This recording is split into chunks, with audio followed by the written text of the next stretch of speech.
Muy buenos días. Comienzan las entrevistas a los candidatos a las elecciones a rector que tendrán lugar en nuestra Universidad Complutense el día 5 de mayo. Son 5 entrevistas, pues son 5 los candidatos que iremos emitiendo estos 5 días de esta semana. Hoy empezamos con Rafael Calduch. Muy buenos días, señor Calduch. Hola, ¿qué hay? Buenos días.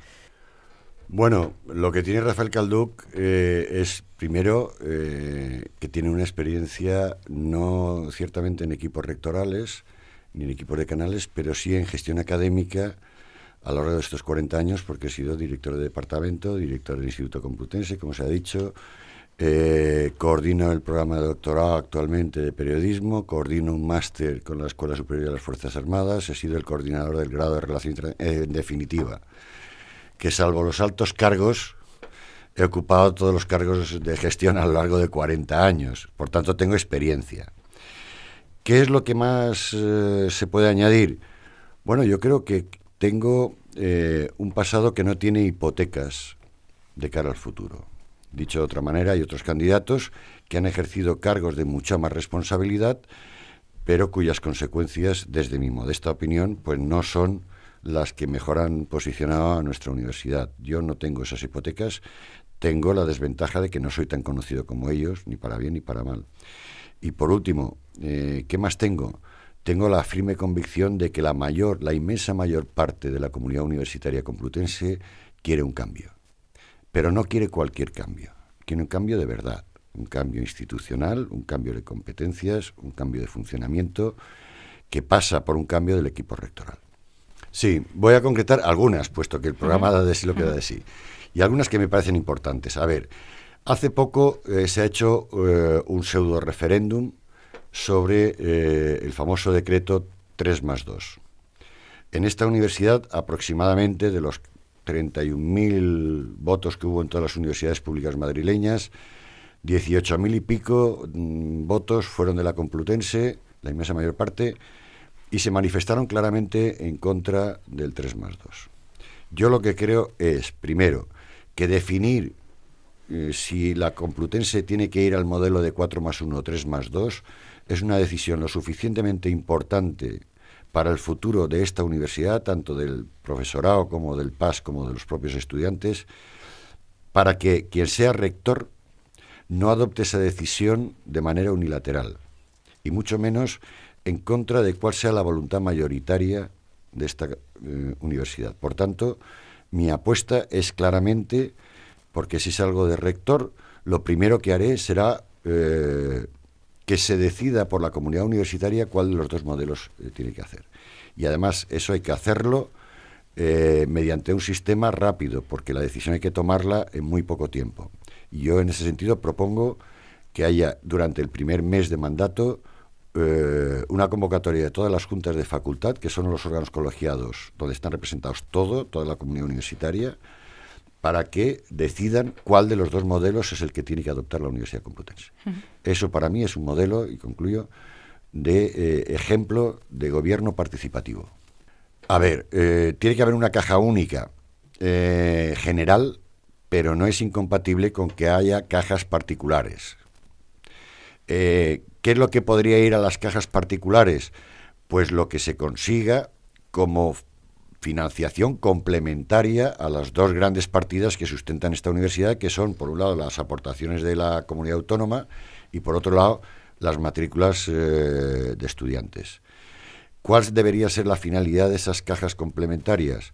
Pues precisamente que las facultades, los institutos universitarios o los grupos de investigación puedan gestionar una parte de los recursos de manera directa. Ejemplo, va a haber becas de la Universidad Complutense, por ejemplo, para primeras matrículas a aquellos estudiantes que por razones de economía familiar no tengan recursos. Pero nada impide que si la Facultad de Medicina o, por ejemplo, la de Ciencias de la Información, con sus actividades, con sus servicios, etcétera, consiguen patrocinios, consiguen financiación complementaria, esa financiación no vaya en una parte a dar becas adicionales para las docencias, los grados, posgrados, etcétera, de los alumnos de esta facultad. Bueno, a ver, yo creo que las auditorías hay que hacerlas siempre y cuando sean auditorías realizadas por personal acreditado profesionalmente e independiente. Y sí, creo en las auditorías, pero no solo en las auditorías económico-financieras. Creo en las auditorías de cómo se ejecutan por ejemplo, que propongo programas contrato, es decir, programas que se establecen con facultades o con institutos, etcétera, para desarrollar una serie de actividades a lo largo de los 4 años de mandato, pero a los que periódicamente hay que ver si los objetivos que se fijaron y la gestión que han realizado se corresponde con los resultados que están obteniendo. Luego, creo en las auditorías económico-financieras y las auditorías de calidad académica, investigadora, etcétera. Sí, totalmente. A ver, Dámaso López, la verdad es que fue decano de filología, pero el margen de maniobra que tuvo es muy limitado. A los otros 3 los suspendería abiertamente. A ver, la primera condición necesaria para lograrlo es que se vuelva a restaurar la confianza interna de la comunidad universitaria en su propio equipo rectoral, en sus instituciones y en el funcionamiento. Porque sin la confianza no se pueden llevar a cabo ni programas de acción, ni planes estratégicos, ni nada de nada. Esa confianza hoy se ha perdido en amplios sectores de la comunidad universitaria y lo primero es que yo convoco a restaurarla. Y por eso hacía referencia antes a la importancia de que decisiones estratégicas como la que he mencionado, el 3+2, se hagan no de manera unilateral de arriba abajo, sino desde las decisiones que se adopten abajo y que arriba pues se llevarán a cabo. Luego, yo creo que medidas de ese tipo son fundamentales para recuperar la confianza. La gente tiene que ver que se cuenta con ella. Lo mismo se podría decir respecto del profesorado, en donde vemos que hay jóvenes profesores que hoy en día están en una situación absolutamente precaria porque no son capaces de visualizar un horizonte a medio plazo de cómo estabilizar su situación.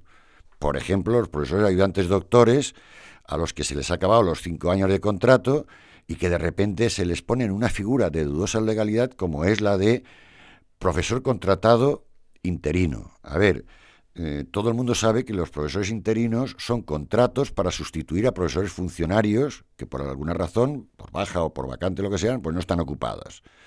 Pero el profesor contratado doctor no es profesor funcionario. Luego, la figura de profesor contratado interino es para sustituir a qué profesores contratados doctores vacantes. Ese es un ejemplo de cómo se ha improvisado una solución para evitar echar a la calle a un profesorado cualificado que necesitamos, pero que no se había tomado ninguna medida estratégica a medio y largo plazo de cómo resolverlo. Claro, cuando hablas con esos profesores ayudantes doctores, te dicen, oiga, me salvan un año, pero ¿y al año siguiente qué? Luego, yo creo que ese tipo de iniciativas improvisadas no contribuyen a generar confianza, sino todo lo contrario. Bueno, lo primero que tenemos que cambiar es la imagen mediática, porque ya todos sabemos que se están sacando exclusivamente las noticias negativas de la Universidad Complutense y no muchas de las cosas que se hacen.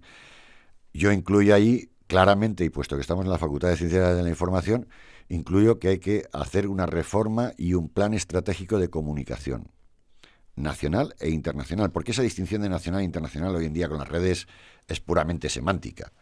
En segundo lugar, yo creo que hay que aprovechar ventajas estratégicas que la Complutense ya tiene. Pongo un ejemplo.